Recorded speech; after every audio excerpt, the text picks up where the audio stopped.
보내고 있습니다. 우리 대한민국을 하나님이 지켜주시기를 기도해야 할 것이며, 또 이 나라가 신앙 위에 바로 세워지는 나라가 되기를 기도해야 할 것입니다. 우리 한국 역사에서 교회는 중요한 역할을 해왔습니다. 복음이 이 땅에 들어온 후에 교회는 너무나도 어려운 위기를 맞이하게 되었지요. 초기 선교사들은 쇄국 정책 아래서 목숨을 걸고 복음을 전하기 위해 이 땅에 찾아왔습니다. 당시에는 선교하는 것 자체만으로도 죄가 되었고 사형의 이유가 되었던 시절입니다. 그러나 그 당시 세상 정세에 어두웠던 나라는 외교에 실패하고 있었고, 더더욱 국방이나 안보에 대한 개념은 존재하지도 않았습니다. 내치에서도 위생 개념이나 평등 같은 근대적 개념들은 존재하지 않고 있었습니다. 당시 도성은 발을 어디에 놓아야 될지 모를 정도로 지저분했다고 합니다. 당연한 것은 하수시설이 제대로 되지 않아서 온 거리가 다 오물로 가득 차 있었다고 하고요. 또 국가의 관료들은 타락해서 매간매직이 성행했고, 양반들은 세상이 돌아가는 것을 모른 채 거드름을 피고 있는 상황이었습니다. 선교사들은 그런 상황에서 복음 전도에 헌신했을 뿐만 아니라 학교를 세워 교육을 이루었고, 또 병원을 세워서 위생 개념을 세워나갔습니다.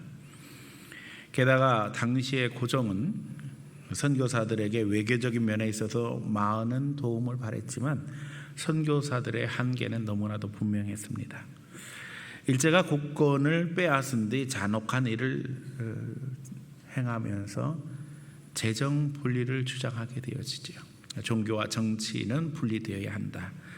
그래서 교회가 정치적인 발언을 하지 못하도록 위협하게 되어집니다. 그래서 당시에는 요한계시록이나 다니엘서 같은 성경을 설교하지 못하도록 하고요.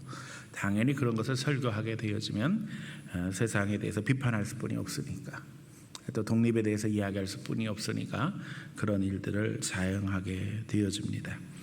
이런 재정 분리에 대한 강조는 독재자들을 통해서 지금까지 계속되고 있고, 교회의 재갈을 물리는 것이 마치 민주주의인 것처럼 착각하고 국민들을 착각시키는 그런 사회가 되고 말았습니다. 역사 속에서 근대 민주주의는 교회 안에서 시작되었습니다. 대의민주주의 원리와 근대적 정의와 국가 개념은 교회 안에서 출발했습니다. 민주주의에서 모든 사람들을 존중하고 또 서로의 의견을 이야기할 수 있는 것은 그 근거가 신앙에 있습니다. 다시 말하면 모든 인간은 하나님의 형상과 모양으로 만들어졌기 때문에 우리가 서로 존중할 수 있다는 거죠. 더더욱 모든 사람들의 의견을 민주주의에서 존중하고 또 귀 기울여야 하는 것은 믿는 자들의 마음에는 성령님이 역사하시기 때문에 우리가 서로의 양심, 다시 말하면 그 선택, 양심의 자유를 인정할 수 있다는 것입니다. 결국 신앙을 떠난 민주주의는 껍데기에 불과합니다. 신앙의 이런 깊은 진리들을 알지 못한 채 민주주의를 한다면 그것은 그냥 겉모양만 흉내내고 있는 것이죠. 그래서 어떻게 생각하면 한국 민주주의의 한계가 너무나도 분명합니다. 역사 속에서 교회는 사회가 그 원리에 충실해야 할 것을 가르쳤고 감시하며 지도해왔던 것이 서양 민주주의 발전의 역사입니다. 그 역할이 무너질 때 사회는 붕괴되고 나라는 망했습니다. 그 대표적인 신뢰가 나치와 당시의 교회입니다. 히틀러가 등장해서 국민을 선동할 때 교회는 발을 맞춰서 동조했습니다. 이것이 게르만 민족주의의 실체입니다. 그들이 이야기했죠. 게르만 민족이 세계 최고의 민족이다. 하나님께서 우리를 택하셨고 우리에게 복을 주셨고, 그래서 우리가 유럽을 지배해야 되고 정복해야 된다. 더욱이 유대인들을 핍박하면서도 그럴듯한 명분들을 댔습니다. 예수 그리스도를 십자가에 못 박아서 죽인 민족이니까 그만한 대가를 치러야 된다. 실제로는 독일 사회 안에서 유대인들이 자리를 잡아가면서 게르만 민족보다 더 우월한 것들을 많이 드러냈거든요. 이미 교육이나 과학 또 경제에서 업적을 상당히 나타냈기 때문에 기득권을 가진 이 게르만 민족이 위기감을 느끼고 있었어요. 그런 상황에 히틀러가 선동을 하게 되고 교회가 거기에 발을 맞추게 되었습니다. 결국 히틀러는 2차 대전의 전범이 되었고 독일은 패전국이 되었습니다. 물론 독일 교회 전체가 다 히틀러에 동조한 것은 아니었습니다. 당시 히틀러에 반대한 독일 고백교회가 형성됩니다. 그리고 본 회포를 비롯한 많은 목사들이 거기에 동참함으로 핍박을 받게 되어집니다.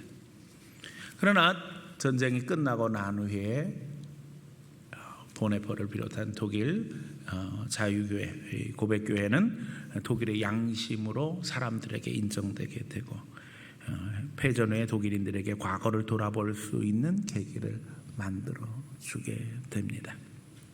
그래서 교회는 민족의 심장이라는 겁니다. 잘못된 길을 갈 때에 정의롭게 그것을 이야기할 수 있는 곳은 교회뿐이 없습니다.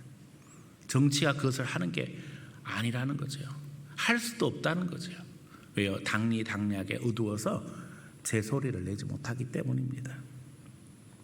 눈물 뿌려 기도하는 성도가 있고 정부의 잘못을 바로잡는 목회자가 있을 때 나라 민족은 탈선하지 않으며 이웃 민족들과 함께 행복한 인류 사회를 만들어 나갈 수 있다는 것입니다. 하지만 오늘 우리 시대에 이르러 많은 국가들이 교회를 기득권으로 치부하면서 사람들을 선동하고 하나님의 뜻을 떠나 사람이 우선이 되고 사람이 다스리는 나라를 만드는 일에 혈안이 되고 말았습니다. 대표적인 나라들이 우리가 아는 것처럼 2차 대전 이후에 세계를 지배했던 공산 진영의 소련 그리고 북한의 또 중국의 모습들입니다. 결국 교회를 몰아내고 교회를 핍박하고 일당 독재하면서 사람 중심되는 나라 만들겠다 그랬는데 결국에는 다 실패하고 말았지요.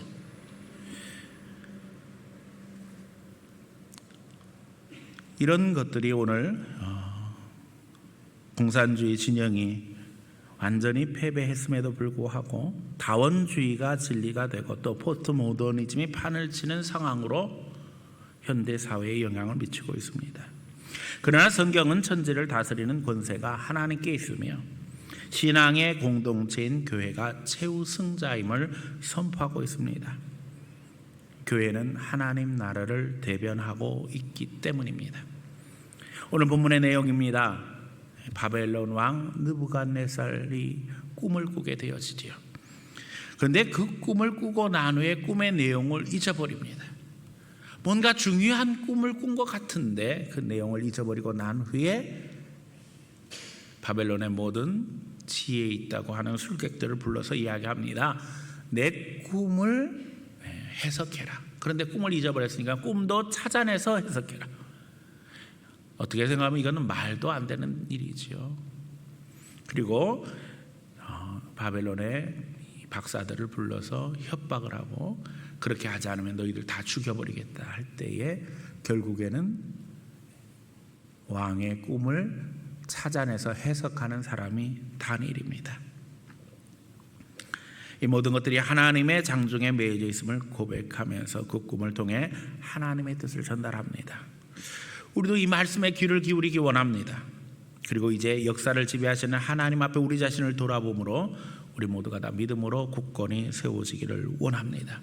그래서 오늘 말씀 제목은 하나님 나라입니다. 하나님의 나라. 이 땅에 하나님의 나라가 임하기를 우리가 날마다 기도하고 있지 않습니까? 아버지의 뜻이 하늘에서 이루어진 것 같이 땅에서도 이루어지기를 원하나이다. 그 뜻이 무엇인가를 우리 마음에 깊이 새기면서 이 나라 이 민족 위해서 기도할 때 주여 이 땅에 하나님의 나라가 임하게 하여 주시옵소서. 기도하는 가운데 역사의 주체가 되어 주님의 영광 드러내며 믿음의 역사 이룰 수 있는 귀한 성도들 다 되어지기를 예수님 이름으로 간절히 축원합니다. 첫 번째는 세상 나라 역사에 대해 우리는 선지자의 눈으로 볼 수 있어야만 합니다. 왕의 꿈은 금신상이었습니다. 하나님께서 금신상을 보여주셨는데 머리는 금, 그 다음은 은, 그 다음은 동철, 얼마는 흙이고 철인 그런 금신상을 보여주십니다. 그리고 그것은 앞으로 일어날 나라들에 대한 것이었는데 우리는 다니엘보다 그 내용을 더 정확히 알 수 있습니다. 왜냐하면 다니엘 이후에 이 모든 것들이 다 성취되었기 때문이죠. 머리는 바벨론이었습니다. 느부갓네살 왕의 나라지요. 그 다음에 일어난 나라가 메데파사, 우리가 세계 역사 속에서 알고 있는 페르시아라는 나라입니다. 그리고는 헬라가 등장했습니다. 그리고는 거기에 다시 로마가 등장했고 그 외에는 얼마가 흙이고 얼마가 철인 연합국가입니다. 어떻게 생각하면 우리는 연합국가 시대에 살아가고 있지요. 세계를 대표하고 있는 미국이 유나이티드 오브 아메리카죠. 연합국가입니다. 중국도 다민족 연합국가입니다. 우리가 아는 것처럼 EU 역시 연합국가입니다. 어떻게 생각하면 세계의 70%를 이 나라들이 다 가지고 있다고 해도 과언이 아니에요. 연합국가의 시대가 열려있는 시대에 우리가 살아가고 있는데 하나님께서는 이미 이 모든 내용들을 다 보여주셨어요. 여기서 우리는 세상의 지배자도 하나님이시라는 것을 기억해야 합니다. 하나님은 느부갓네살 왕에게 분명한 메시지를 보여주셨어요. 이 금신상은 뜨인 돌로 말미암아 돌이 하나 날라와서는 이 금신상을 쳐서 무너지게 되어집니다. 그리고는 돌이 태산처럼 쌓이게 되어지죠. 금신상은 세상 나라를 이야기합니다. 뜨인 돌은 예수 그리스도를 이야기하고 태산처럼 쌓인 돌은 성도들을 이야기합니다. 결국 교회의 시대, 하나님 나라를 이야기하는 것입니다. 결국 최종 승리는 하나님께 있는 것이고 예수 그리스도로 말미암아 성도들이 승리하는 나라가 있을 것을 하나님은 느부갓네살 왕에게 꿈으로 보여주셨을 뿐만 아니라 다니엘을 통해 해석하게 하시는 것을 봅니다. 하나님은 천지 창조의 주인이실 뿐만 아니라 오늘도 세상을 다스리고 계십니다. 성령님은 교회를 주관하실 뿐만 아니라 세상의 역사도 주관하신다는 사실을 잊어버려서는 안 됩니다. 우리는 일반 은총의 영역에 대해서 아주 심각하고 깊게 살펴보아야만 합니다. 특별 은총의 영역, 다시 말하면 구원의 영역에서만 성령님이 역사하시는 것이 아니라 일반 은총의 영역, 우리가 인간으로서 세상에 살아가면서 행동하는 모든 것들 속에서도 성령님이 우리를 주도하신다는 겁니다. 다시 말하면 믿는 자들에게만 성령의 은혜가 필요한 것이 아니라 믿지 않는 자들에게도 성령님은 오늘도 역사하고 계시는 것입니다. 그러나 타락한 세상에서 악한 영은 세상의 권력을 통해 교만을 드러내며 하나님의 정의를 끊임없이 무너뜨리려고 시도하고 있습니다. 우리는 여기에 휘둘리지 않고 하나님의 시각으로 세상을 바라보아야만 합니다. 성경은 하나님의 나라와 세상 나라의 영적 전쟁에 대해서 말씀하고 계십니다. 영적 전쟁은 혈과 육에 대한 전쟁이 아니고 공중의 영들과 정사와 권세를 향한 전쟁이라 사도 바울이 이야기하고 있습니다. 여기 정사는 정권을 이야기합니다. 권세는 권력을 이야기합니다. 다시 말하면 영적 전쟁은 국가의 권력과 정부를 향한 전쟁이라는 겁니다. 두려운 말씀이죠. 모든 국가의 정부와 권력은 정의를 실천하고 정의를 존중해야 합니다. 그러나 우리는 아주 이상한 일들을 보게 되었습니다. 수많은 나라의 많은 정권에서 기득권을 잡아 여당만 되어지면 행동하는 모습들이 달라집니다. 야당일 때는 정의를 이야기하고 잘못된 것을 지적하고 자기들이 정권 잡으면 다 바로 할 것처럼 이야기하는데 보면 권력을 잡아서 여당 되고 나면 국민들이 보기엔 다 거기서 거기가 되고 맙니다. 왜 이런 일이 벌어지고 있을까요? 오늘 여기서 그리스도인들은 영적인 눈을 뜨고 그 배후의 역사는 악한 영들의 실체에 대해서 분명하게 알아야 합니다. 세상에 정치하는 사람들이 이 부분에 대해서 무지함으로 말미암아 정의가 어긋나게 되는 겁니다.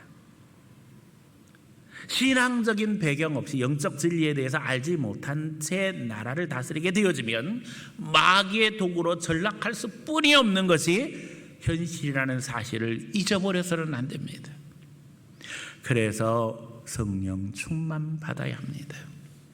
그리스도인들은 끊임없이 기도하며 선지자의 눈으로 나라를 바라보고 또한 그 가운데 정의를 실천하기 위해서 애써야 된다는 것입니다.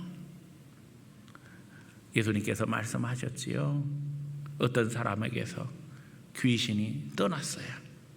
귀신이 물 없는 곳으로 돌아다니다가 다시 와서 보니까는 그 마음이 소재되고 비었건을 어떻게 했다고 그랬어요? 7 귀신을 데리고 와서 그 자리를 채웠다는 거예요. 소재되는 거, 다시 말하면 깨끗하게 하는 거, 그것만으로는 부족하다는 거예요. 그 자리에 성령님이 채워지지 않으면, 성령 충만하지 않으면 그 자리에 누가 온다고요? 마귀가 온다는 거예요. 그래서 영적으로 중립지대는 없습니다. 하나님께 속하지 아니하면 마귀에게 속하게 되는 거예요. 이것이 세상 정치의 실체라는 거예요. 개혁이요, 깨끗하게 한다고요? 거기에 하나님이 역사하시지 않으면 7 마귀가 그 자리를 틈탄다는 거예요. 더더욱 우리가 여기서 조심해야 할 것이 있습니다. 역사적으로 민족주의와 교회 연합은 민족을 타락시키는 원인이 되었습니다. 나라가 발전하게 되어지고 또 생활이 윤택하게 되어지면 국민들의 마음에 자부심이 생기기 시작합니다. 그런데 그 자부심을 빌미로 마귀는 교만의 역사를 이루게 되어져요. 게르만 민족의 실패가 바로 거기에 있습니다. 일본 사람들도 마찬가지지요. 자기들이 최고라고 생각해요. 그런데 더 큰 문제는 거기에 교회가 불을 붙이는 거예요. 신앙을 빙자해서 민족주의가 틈타서 하나님이 우리나라, 우리 민족만 최고로 사랑하시고 최고로 여기신다. 이스라엘이 이것으로 망했습니다. 지금 오늘 다니엘서의 배경은 우리가 아는 것처럼 바벨론입니다. 왜 바벨론이 세상의 주권을 갖게 되었으며 또한 다니엘이 바벨론의 포로가 되었어요? 이스라엘의 민족주의 때문입니다. 하나님이 우리만 사랑하시고 우리를 통해서 역사하시고 우리에게 세계를 지배할 수 있는 능력을 주셨다. 결국 이스라엘은 망할 수뿐이 없었습니다. 게르만도 결국 망할 수뿐이 없었어요. 하나님은 오늘 우리에게도 도전하고 계셔요.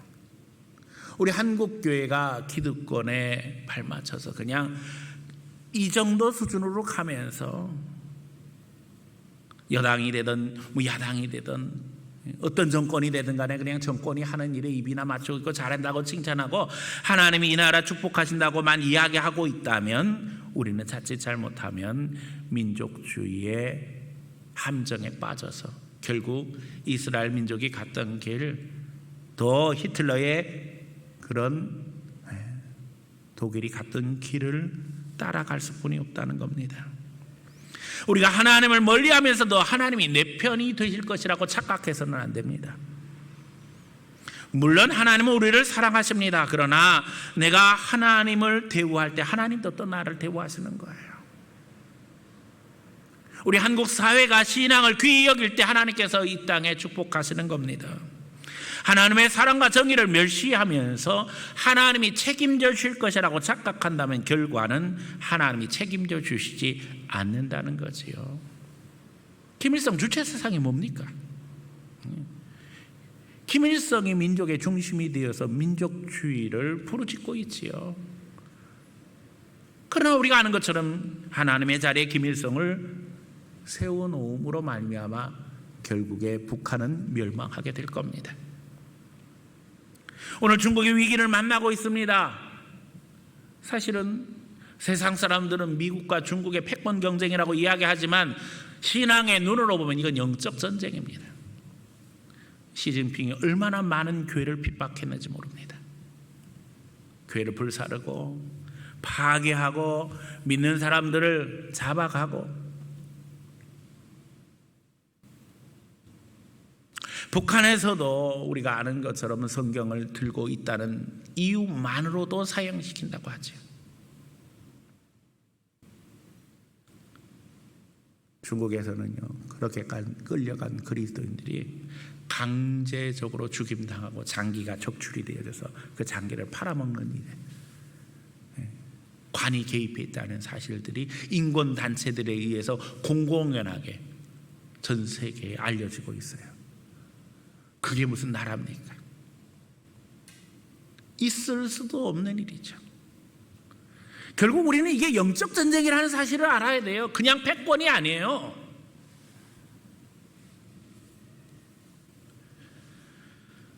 하나님이 느부갓네살에게 경고하시는 거예요. 느부갓네살이 세계를 다스릴 수 있는 대제국 바벨론을 만들었지만은 결국 하나님을 인정하지 않으면 바벨론은 망할 것이다. 뒤에 나오는 큰 나라, 큰 나무의 꿈도 마찬가지죠. 하나님이 큰 나무를 보여주시는데 결국 그 나무가 어떻게 돼요? 쓰러지잖아요. 결국 그 큰 나무의 운명처럼 느부갓네살은 미치광이가 되어져서 풀 사이를 뛰어다니면서 짐승 소리를 내고 비참한 삶을 살게 되어집니다. 결국 하나님이 느부갓네살에게 또 한 번 도전하셨어요. 그래서 그의 아들 벨사살이 섭정을 하게 되어지죠. 그런데 그가 잔치를 벌여놓고는 예루살렘 성전에서 전리품으로 가지고 온 온갖 그릇을 가지고 잔치의 그릇으로, 다시 말하면 술 퍼먹는 그릇으로 사용할 때 하나님이 경고하시잖아요. 손이 나타나서 벽에 글을 쓰는데 메네 대겔 우바르시니라. 아무도 읽지도 못하고 해석하지 못할 때 다시 다니엘이 등장해서 그걸 읽고 해석하잖아요. 하나님의 나라가, 하나님께서 왕의 나라를 저울에 다루셨는데 이미 기울었나이다. 경고하시는 거죠. 그러므로 우리는 우리 대한민국이 하나님의 뜻 가운데 서기를 위해서 기도해야 합니다. 또 이 땅의 지도자들, 특별히 대통령을 비롯한 정치 지도자들이 하나님 편에 서서 하나님의 정의와 사랑을 실천하기를 다짐하며 기도해야 합니다. 그리고 잘못할 때 지적해야 합니다. 두렵습니다. 그래서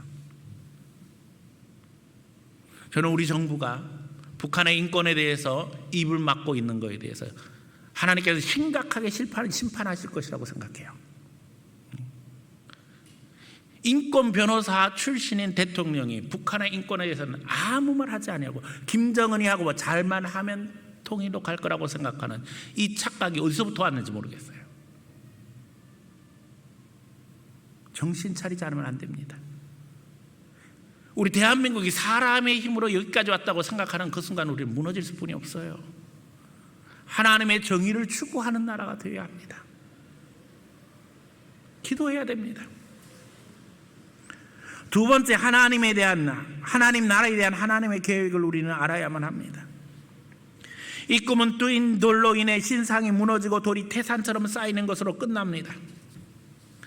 뜨인 돌은 산돌이신 예수 그리스도를 상징하고 태산처럼 쌓인 돌은 성도의 무리, 교회를 이야기하는 것입니다. 결국 하나님의 나라가 승리하는 것을 말씀하십니다. 성경은 심판과 종말에 대해서 이야기하시며 하나님 나라를 말씀하십니다. 예수님은 오셔서 하나님 나라를 증거하셨습니다. 예수님은 가시는 곳마다 치유와 회복을 이루셨습니다. 수없이 많은 병자들이 주님을 찾아왔습니다. 주님의 손을 대어서 그들을 치료하셨습니다. 귀신 들린 자들을 자유케 하셨습니다. 회복의 역사를 이루셨습니다. 오늘 교회는 하나님 나라를 대변하는 곳입니다. 상처와 질병 속에 치유와 회복, 또 자유를 선포하는 것이 교회의 사명입니다. 그렇게 하려면 교회는 끊임없이 낮아져야만 합니다. 성도들이 세상에서 겸손하지 아니하면 안 되고 십자가를 져야만 한다는 것입니다. 우리가 예수님을 본받아 살지 아니하고 어떻게 예수님의 역사를 이룰 수 있겠습니까?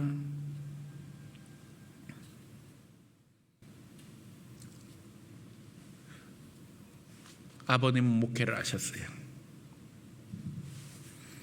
그런데 하나님께서 목회를 하게 하실 때에 오르동에 사게 하셨죠. 아버지의 계획은 따로 있었어요. 당시에 조달청에 근무하고 계셨기 때문에 어느 지역이 발전할 것이라는 걸 너무 잘 알고 계셨어요. 그래서 아버지는 늘 그런 얘기를 하셨어요. 창원, 안산, 대덕이다. 셋 중에 하나. 지금부터 40년 전 이야기입니다. 그때에 정부에서 조달물자를 사들여서 길 닦고 전봇대 세울 때예요. 이 도시들이 앞으로 그 지역에서 중심 도시가 될 것이기 때문에 지금 거기 가서 목회해야 된다고 얘기하셨어요. 근데 하나님 그걸 허락하시지 않았어요. 그래서 오르동에서 목회하게 하셨어요. 근데 그냥 집에서 식구들이 예배하는 것이 교회의 시작이 되었습니다. 우리 동네 형편은 가난하고 병들고 실패하고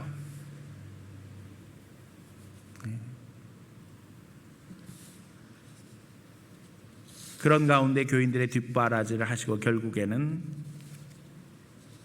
암 환자 둘이 있었는데 그들을 돌보다가 아버지가 먼저 쓰러지셨어요.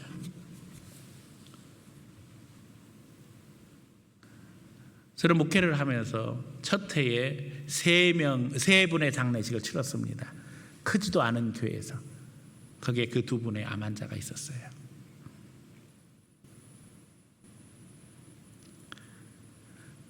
세상 사람들은 지금 오늘 우리 교회를 보면서 세습한 목사라고 이야기할지도 모르겠어요. 십자가의 세습이죠. 어렵고 힘든 길을 가는 아버지를 바라보면서 그리고 하나님 앞에 모든 걸 다 내려놓고 결국에는 세상 떠나시는 모습을 보면서 아, 내가 가는 길이 저거구나 하는 것을 하나님께서 깨닫게 해주셨어요. 지역적인 한계, 여러 가지 어려운 일들이 계속 벌어졌어요. 뭐 큰 교회에서 청빈도 왔었고 기회는 얼마든지 있었습니다. 근데 그건 십자가의 길이 아니잖아요. 뭐 잘 먹고 잘 살려고 목회하는 건 아니잖아요. 하나님이 맡겨주신 양떼들하고 어떻게든지 갈 때까지 가봐야죠. 어려우면 어려운 대로. 교회에서 사람을 못 주면 못 주는 대로.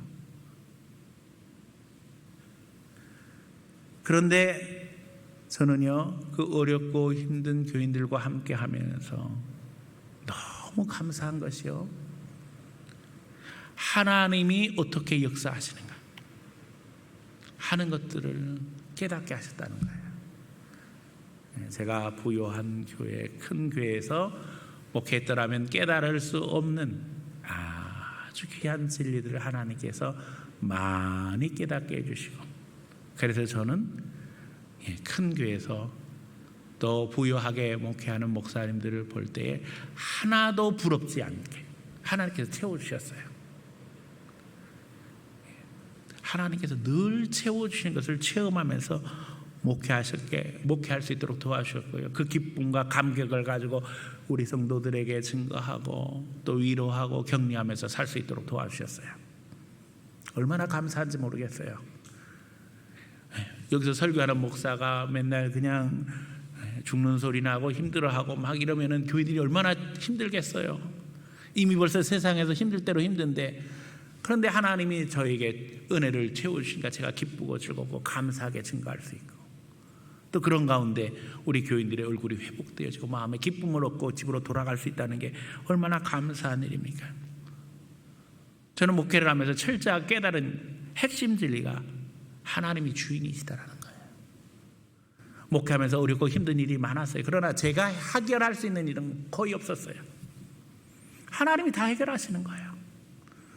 여러분 인생도 마찬가지인 줄 압니다. 우리가 해결할 수 있는 게 뭐가 있겠어요? 하나님 앞에 맡기고 가는 거지요. 하나님은 하나님이 주인이 되심을 수없이 고백하게 하시고 그 고백을 통해서 하나님의 나라가 확장되게 하시고 거기서 하나님의 나라를 이루어가게 하시는 것이 하나님의 방법입니다. 오늘 우리가 십자가를 짐으로 말미암아 있는 곳곳에서 예수 그리스도의 능력이 나타나고 하나님의 역사가 이루어지기를 원합니다. 오늘 우리는 여기서 천국을 훈련합니다.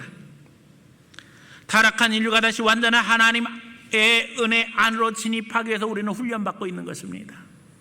낮아지는 연습을 합니다. 배려하고 격려하고 사람들을 세워나가는 연습을 합니다. 억눌린 자들에게서 짐을 옮겨줄 수 있는 연습을 합니다. 그 연습의 훈련을 통해서 우리는 천국을 이뤄나가는 거죠. 물론 이 세상에서 완벽히 다 이루어지지는 않습니다. 그러나 우리가 천국에 들어가려면 하나님 앞에 이 훈련에서 천국 갔을 때 기쁨과 감격이 넘쳐야 될 줄로 믿습니다.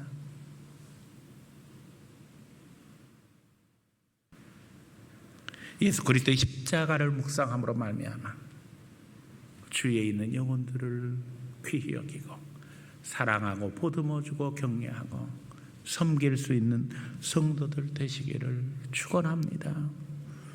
아직도 마귀의 세력에 짓눌려서 예수 그리스도를 알지 못하고 살아가는 영혼들을 볼 때에 그들을 귀히 여기고 그들을 그리스도 앞에 인도하기 위해 하나님 앞에 눈물 뿌려 기도할 수 있는 성도들 되시기를 원합니다.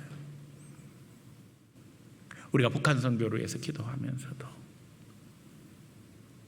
그 흑암의 사슬에 억눌려 있는 영혼들을 생각하고 그 영혼들이 하나님 앞에 회복될 것을 기도해야 할 줄로 믿습니다. 심지어는 김정은이 배후에 역사하는 악한 영을 예수의 이름으로 내쫓고 김정은이도 회개하고 하나님 앞에 돌아오기를 우리는 기도해야 됩니다.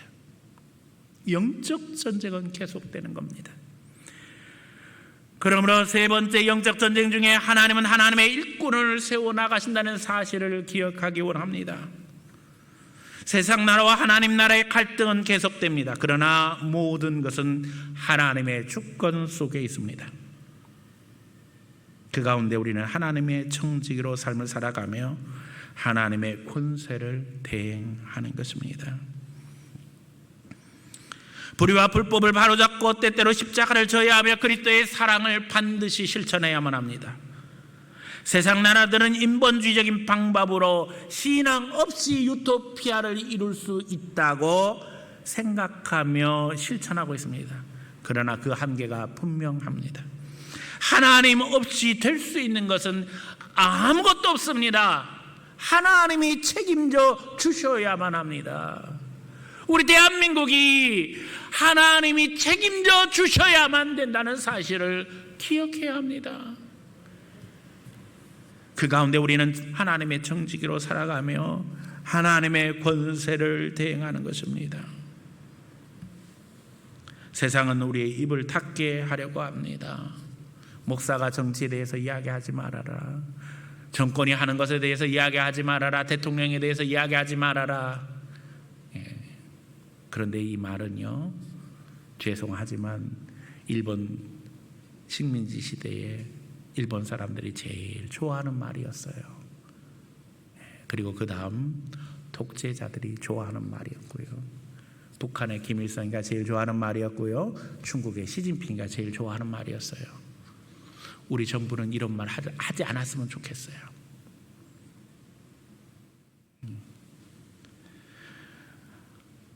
오늘 코로나 바이러스로 인해서 우리가 다 마스크를 쓰고 예배를 드리고 있습니다.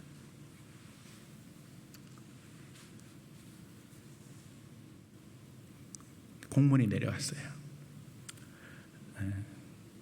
여러분이 마스크를 안 쓰고 있으면 여러분만 벌금을 내는 게 아니라 저도 벌금을 내고 교회를 폐쇄시킨다는 거예요.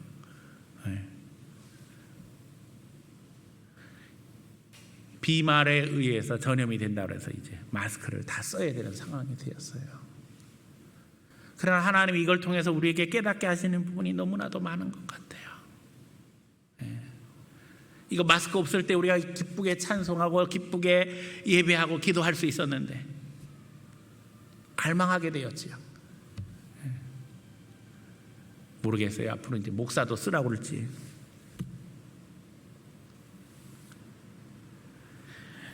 여러분, 우리가 마스크를 쓰고 있어도 하나님 앞에 기도할 수 있습니다. 찬송할 수 있습니다. 교제할 수 있습니다.